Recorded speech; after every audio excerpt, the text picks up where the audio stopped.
Publications. There are 3 major publications that are put out by the Retiree Alumni Association. One of them is the photo history of the field band for the first 7 years. Joe Levine put that together by gathering photos from, I don't even know how many sources you came up with, but he invited everyone to send in photos. He picked and chose, went through generations. It's all blocked in by decades, and you can go in there and look at photos, and hopefully you're in some of them. Okay, then there's also a collection of newsletter that when we first started the organization, we put out a newsletter quarterly. That went on from '92 till about 2000. Joe, help me, 2006, 2006 was it? And it passed from me and Joe Greco to Roy Carson for a short bit, and then Al took it over and carried it on. It was print and mail out for a while. Those documents were saved, and Joe has compiled them into a collection. It's very interesting. We used to put out Commander's Call, where one of the past commanders on a rotating basis would make comments in there and address the organization. We put out information about the tours, we put out information about the upcoming events, and just some good of the order articles. All these publications are available on Lulu, and all you have to do is go to lulu.com, which is Mike Culbertson's compilation of everyone that's ever served in the organization. Their background, when they got here. It's also a brief introduction to where we came from, going back to, what's the first one you put in there? The infantry concert group and the 1st Combat Infantry Band. And all of those kind of just fed to becoming the Army Ground Forces Band and then the field band. So it is our lineage, it is our history, and it's a wonderful piece.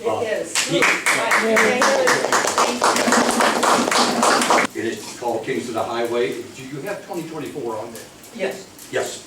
So anyway, I got that right because it was brand new. Each of these is available as a hardbound, I believe. 1 or 2 of them is available as a paperback, and Joe, is one of yours available as an ebook? Mm-hmm. Which one is that, or both? Both. Okay. I think they're both free. And ebooks are free, so you can download it onto your computer and look through it. And like I said, that photo history is amazing. It really is. It just goes back to all the generations. You get a chance to look at what happened and where it was. And he's got descriptions of everything on there. It's really, really a nice thing.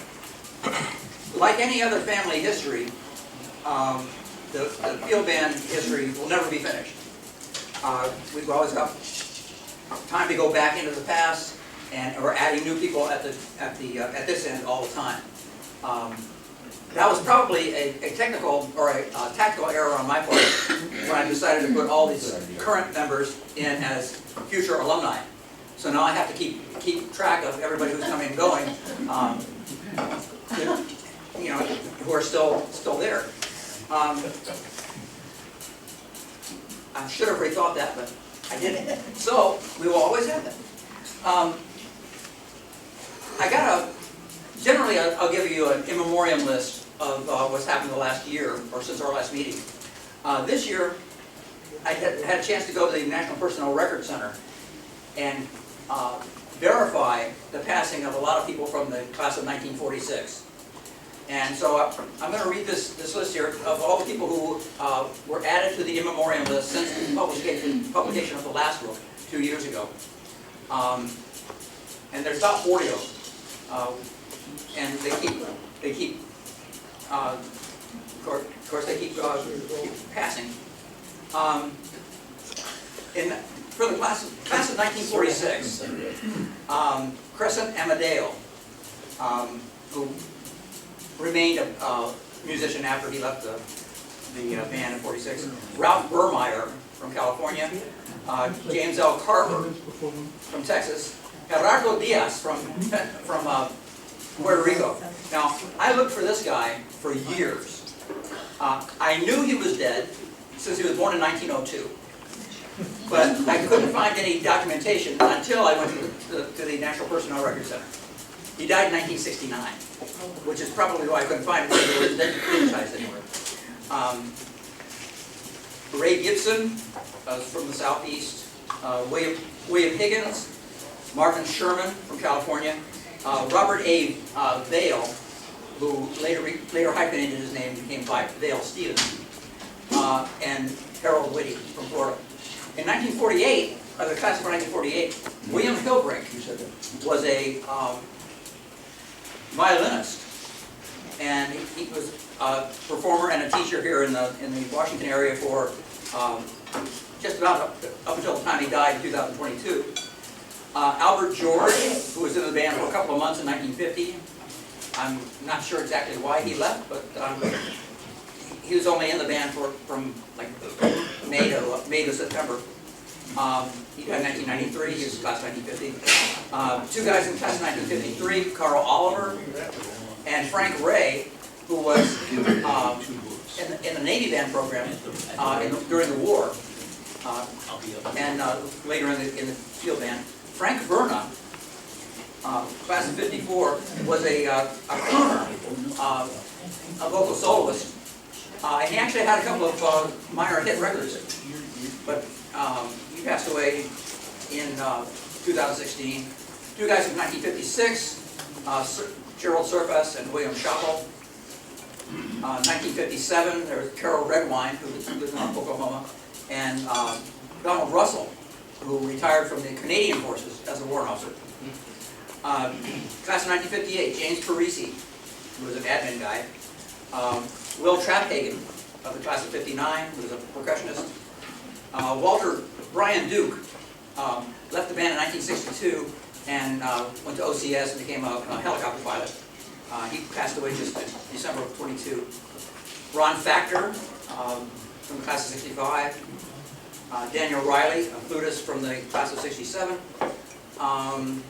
Dennis Alexander, a percussionist from North Texas.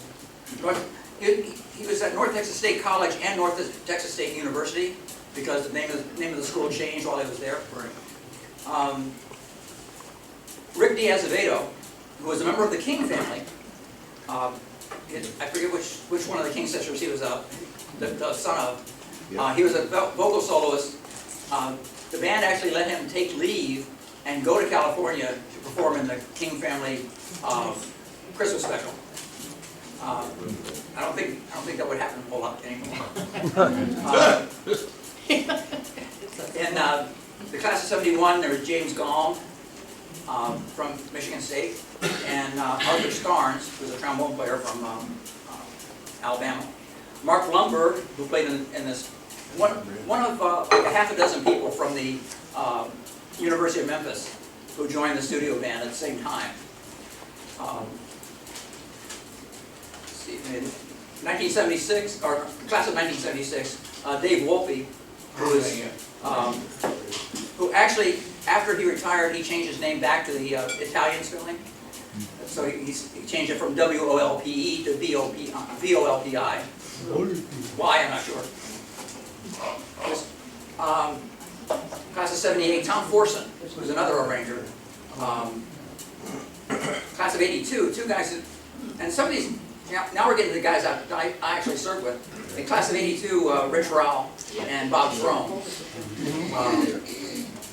Dominic Macaluso from the class of 83. Beverly Barnett, who was the first woman to retire from the field band. And John DeSong, who played in the studio band and then retired from the Army Blues. Tom Williams, also a field band jazz ambassadors trumpet player. Lou Chapman, who played trombone in the JAs. Dan Sherlock, who is a tuba player in the concert band, who was retired medically and had some issues, and he passed away in 22. And the last person on this list, I passed over him just because I wanted to say something about him. Al Grossberg from the class of 2000. Now, Ken mentioned him earlier. He was like a force of nature. He was the principal horn player in every band he ever played, as I understand it. He was principal horn at the Bicentennial Band and the Field Band, and probably in his high school band, I'm not sure. So he was a remarkable player and a really good administrator and a great leader. I had my, from time to time I had arguments with Al. We had a public argument in front of Major Clark's desk one time. Well, it was whether or not I could wear the service hat, the bus driver hat. And I was just at the wrong time of the day, and he said, "You can't wear that hat anymore." And I said, "The hell you say?" and we argued about that for several. Went down the hall to Major Clark's office. Went from there down to George Benner's office in the supply room, and Major Clark and George Benner were just looking at us like we're totally insane, having this public shouting match. And it turned out that the hat really was an authorized optional item of wear. And then a couple of days, a couple of weeks after that, I was on the road advancing the summer tour advancing the fall tour while the band was playing the summer tour. And Frank Bernowski came up to me and said, "Major Clark would like to see you in his hotel room." So I said, "Okay," and went up with some trepidation. And the first words out of Bill Clark's mouth were, "It's a good thing you were right." and I said, "Yes, sir, I understand that, and I will go apologize to Sergeant Risberg right now." So he's left a big hole not only in the lives of a lot of us, but in the organization. So we're working on trying to figure out a way to fill that space. I'm going to be needing some help on future editions of the book. I need some. I need a good proofreader because I don't always catch all the typos, and maybe some editorial help. So I'm looking for that. But we'll cross those bridges as we come to it. There will be probably a more expanded issue for the 80th anniversary. Which will probably put us up over 400 pages. The most recent one was 368. I volunteer my wife. Yeah, there you go. That could be very helpful. She's been voluntold. So that's really all I've got. I just wanted to make sure that those people are not gone yet, because their names have been spoken again. And this has been Bruce Pulver, when he was the deputy commander, said, this looks like a labor of love. I said, well, sir, it started out that way. Now it's a labor of perseverance. But the book is available online at Lulu. I might be looking for another publisher too. They've been kind of a pain in the butt lately.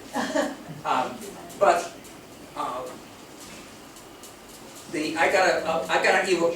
It's got an ebook too. Costs $3. They don't let you charge nothing anymore.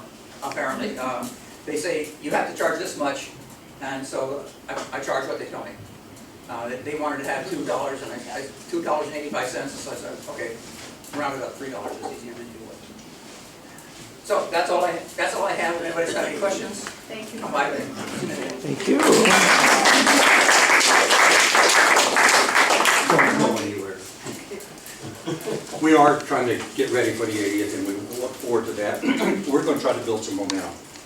We've been talking with Matt Hanover here a little bit about some of the things we might be able to start leaning towards as far as getting more involved in the next generation of dancing, and that's generic.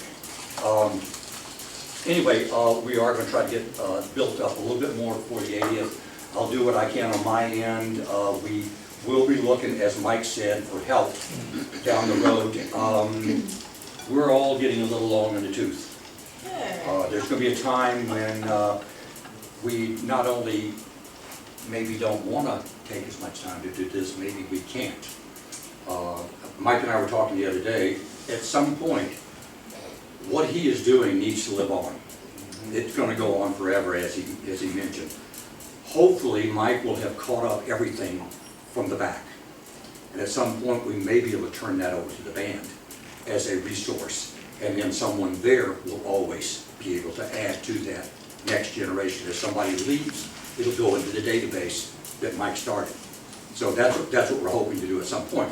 We're not there yet, he's still doing homework. But anyway, at some point, I think, when he can no longer do it for one reason or another, and that's gonna happen, then maybe the next step would, rather than passing it on to an individual, because it's just what's happening today. And that might be what the band would take over, whether that's 20 years from now or whatever. And Sue has taken on the responsibility of trying to coordinate and look for and plan what would be our banquet or whatever. She will be working with the band very closely. We're obviously a long ways out, so she's starting to scout out places, and we'll be probably looking for a little help once in a while. And let you reach out for that. But I want to let her tell you where we're at now and what she's kind of thinking. Well, it's really just in the investigative level. I've been to one restaurant in Annapolis that is beautiful, but it's not appropriate for what we want it for.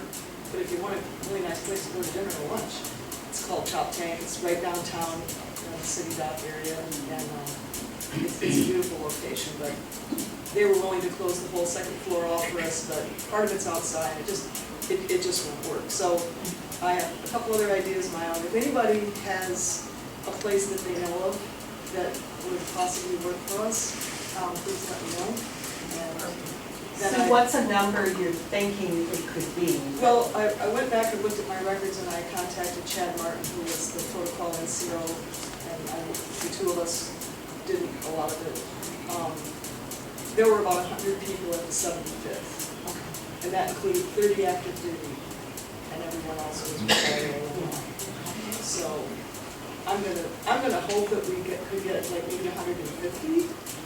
You know, some more active duty would attend, and if we can start bridging that gap between us and the active duty people that we're doing. That's it, that's where we are. About 2 months ago, Mike and Colleen were in Michigan, and we got together for lunch. And Mike assumed that we were going to talk about today and how we would pull it off. I assumed we were going to talk about whether there would be an association anymore. And he didn't kill me, so I'm still alive. But the key was Al Grossberg. And when Al was alive, I don't know that any of us truly understood his significance for our organization. Because Al was the link here at Fort Meade. And without Al, whoa, what do we do now? You know, who's going to run over and figure out where we're going to do a luncheon, etc. So the best I could come up with was, let's see if we can pull together a dozen or so members of the association, talk about it. So we did a Zoom call, and I was prepared to hear people say, you know, it's time to move on. Let's forget it. And in fact, the very opposite occurred. The group very strongly said, we have to do everything we can to keep the association alive, and not only alive, but moving ahead and doing things. So out of that, Ken surfaced as someone that could in fact provide some leadership for now. Joyce was mentioning to me yesterday Ken's ideas about how long he might do it. And I said, well, you know, Ken doesn't know it, but he was selected before he even knew. But thanks to Ken's leadership, we now have a sense that there is a tomorrow, which is really nice, okay? And thanks to Joyce, we're here today. Thanks to Mike, we still have a publication that's capturing our history in terms of our people. And the whole thing is just very exciting. We started out as an organization, and if you look back, and Ken can tell us in more detail, here were the newsletters. When the association was first founded, $5 a year dues, which paid for the postage to send this out. And somebody somewhere even had a computer, go figure that one, and they could keep track of things. Thanks to Joey Greco. Yes. Though I don't know that Joey ever touched a computer. Did he? He probably gave it to you to do. No, but anyhow. Smart guy. So between Joey, You can Ken, type with 2 fingers. Roy Carson, a number of people started it, and here is every one of those newsletters. And it was Al who had a binder, because he filled in a bunch of the missing pieces for me. So that's available. If you want it online, it's free. If you want it published, $10, $12, I don't know what it is, but it's very reasonable. We're about to give one away to a, we think, lucky person. My wife, by the way, applauded when I went out of the house to come here. She said, 2 more books gone. This was, unlike Mike, I try not to accept projects that have no ending date. And when I accepted this, it was my idea, I said, what the hell, let's do it. And the idea was to put together, for the 75th, some sort of pictorial history. I spent a number of trips here to Fort Meade with Brian Eldridge, who we all know is just a phenomenal historian, archivist, and excellent writer. And Brian, we went through a mess of a room, just piles of stuff here and there. I mean, he had boxes of keys to cities. What are you going to do with those, Brian? I don't know. We'll figure it out. But anyhow, that place is a different place today. It's organized and it's a useful resource. So thanks to Brian and so many others, we collected pictures. And my challenge was, for every picture, I needed a year, so it could fit in here somehow. And if at all possible, names of the people in the picture. And I think we did pretty good. So we're going to give one of those away, all right? And again, it is available free, if you don't have it, and you like it, free as an ebook. You can online play with it. Or you can spend either a soft cover or a hard cover. I'm excited because I think our association has a future. Started out as an association that was celebrating the present almost. And Joey always had his little column of tidbits from people and who he would talk to and who he was corresponding with. And it gave you a sense of the present. And now I think we're adding to that the future and the past. And somehow making it all work. In a dynamic situation, we're hoping. Okay? So, I have my assistant here, who, by the way, is about to take all sorts of hassle, because Joyce wrote everyone's name on a little piece of paper, we think. And we hope. But Donna, which one are we going to give away first, Donna? The picture one? Yeah. Okay. That was the first one, right? The grand prize Close your eyes. is Close your eyes. Bob Burnett. Bob.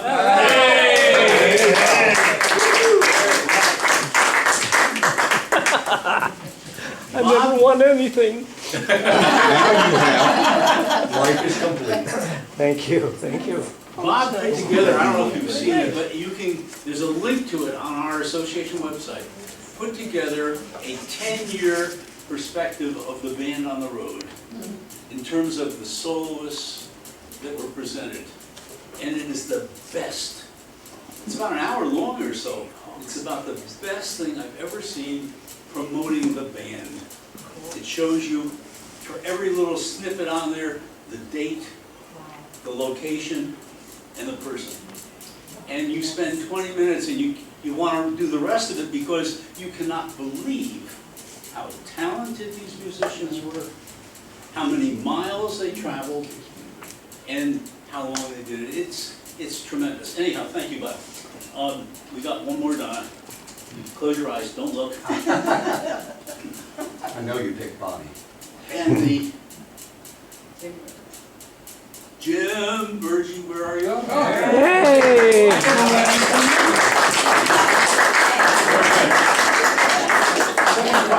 I'm with you, Bob. I never win anything either. Do you need to say anything else? No, just wrapping things up. Just- What to say. Do I have more to say? Yeah, but I put the statement. Let me make a couple of comments and then I'll let you wrap things up. No. I think that Ken and I have talked a lot. Our concern is to make sure that this thing that exists today continues to exist. And we hope that we can count on all of you to help in any way you think of. We're not very good about inviting people to do things, but if you see something that needs to be done, we would love to have you do it, whatever it is. First, thank you all for allowing me to store a party. It's always, I mean, I've been, by the time I retire from this organization, I'll have been here 9 years. So I guess I'm not a short-termer, but, so serving here as deputy and now commander, I can honestly say, you know, I mean, I've served at Pershing Zone. I've served in other bands in my 24-year career now. Whatever it is, 24, I guess 26-year career now. See, I don't even know. 26-year career. I joined in '98. And every organization that I've been with has been fantastic in its own way. From serving in the 8th Army in Korea was a very special assignment for me. That was the assignment I went to before I came to the field band as the deputy in 2017. And serving at the TRADOC band, those of you who have served there before coming to the special band. Back in the day, that was a special band, and it was a magnificent band. I got there in 2020, in 2000, and was there from 2000 to 2002. But there's nothing like this band. And what I tell the current members is, you know, the difference between us and Pershing Zone or the USMA band at the academy, all fantastic musicians, all have a great mission. They all do it magnificently. But specifically between this band and Pershing Zone, there's a blue-collar kind of work ethic that the field band has that Pershing Zone, and I love that group, I do. And my 4 years there was amazing. But what this band does is truly extraordinary. The way they connect with the American people and the way they represent our country abroad. And the way that the band works together. You know, they go across the country, you went across the country, you set up your own show, you perform the show better than anyone else ever could. And then like ants, in like the blink of an eye, you break down everything and put it in the trucks. You go to the hotel, you have a drink, or you hang out in the lobby. You get up the next day, you go to the next town, and you do the same thing. And there's no one else that does that. Like, that's crazy, right? Everyone else that has a mission like this has people. They do it for them. They set it for them because the artists need to get ready, right? So they can do their performance. And the field band's not like that. And to me, I would never want us to have a road crew. Because what grounds the field band, the musicians, is that they actually have to do the grunt work together, make it happen. They perform, they break it down, and they have that shared bond, you know. And so, to me, that makes this band completely special. And we will do everything we can to ensure that we maintain this connection with the alumni. I know you want to perform a concert. We'll look at it. It's challenging. It was extremely challenging this year, that's for sure, since we got back 3 days ago from leave. But we'll certainly look at it and see. But the main thing is that we do want to figure out how to maintain this connection, and then how to ensure that people that retire from the organization or ETS from the organization know that there is a place for them. Whether you serve a couple months or 30 years, that this is something that you can be a part of for the rest of your life. I have a question. Some years ago, and I have, in my age, I think of almost 3 years ago, you find out it's double that. So you just take the years and double it, because the years fly by. The rehearsal was actually for music for a concert in the park on Fort Meade on Saturday nights. That's been 6 years, maybe more. Is that out for a reason that I'm unaware of? Why isn't that done again at some point? There's a lot there. I mean, part of it is the timing of it, based on when the event went back from block leave. Part of it is we don't have a summer series anymore. So back in the day, my understanding was that the field band performed multiple concerts on Fort Meade during the summer. We don't do that. We haven't done that since I've been here.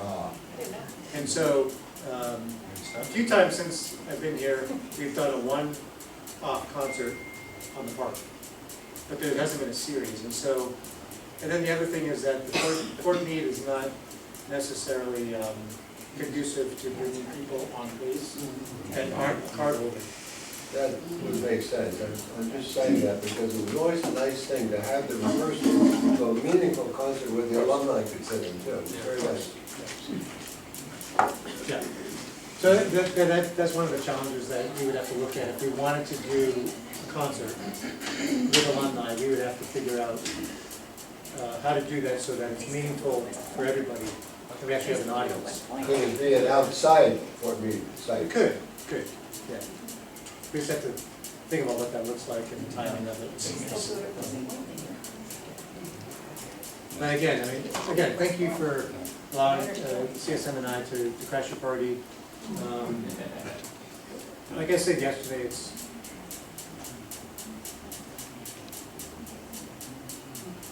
humbling to be a part of this organization. So, thank you very much. I love the field band. I think the mission is incredible. It was a complete surprise when I was selected to be the commander. I was already done, and I turned down being even interviewing for the West Point band because I wanted to stay as the deputy of the field band. So I didn't even interview to be the commander of the field band, or to be the commander of the West Point band back in I think it was 2020, something like that, 2021. So I didn't want to go. I was like, just let me stay here for a couple of years, be the deputy, retire, and I'll go about my business. And then, here we are. So I have a couple bonus years as the commander. So again, I'm a bit of a sap, so that's why I'm kind of teary. Just the way I am, so sorry. But I'm glad you stayed. But I love hanging out with you guys. I love being part of this organization.